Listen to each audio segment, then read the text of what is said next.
காலையில் எந்திரிச்சோடனே லஞ்ச் என்ன கொடுக்குறது, பிரேக்ஃபாஸ்ட் என்ன கொடுக்குறதுன்னு சொல்லிட்டு பெரிய கன்ஃபியூஷனாக இருக்கும். அதுலேயும் மெயினாக அது ஹெல்த்தியாக இருக்கணும் அப்படின்றதுல நம்ம ரொம்ப கான்ஷியஸாக இருப்போம். அதுக்கேற்ற மாதிரி தான் இந்த ரெசிபி இருக்க போகுது. இது வந்து பாலக்கில் வந்துட்டு நான் சப்பாத்தி செய்ய போகிறேன். இந்த பாலக்கு வந்து ஒரு 5 தடவைக்கு நல்லா வாஷ் பண்ணிக்கோங்க. ஏன்னா மண் நிறையா இருக்கும், அதனால தான் சொல்கிறேன்.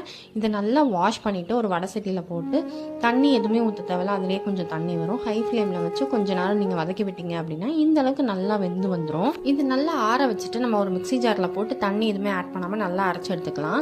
இப்போ மாவு எடுத்துகிட்டு அதில் கொஞ்சமாக உப்பு கொஞ்சமாக எண்ணெய் போட்டு நல்லா மிக்ஸ் பண்ணிக்கோங்க. அப்போ தான் சப்பாத்தி நல்லா சாஃப்டாக நல்லா புஃப்னு வரும்.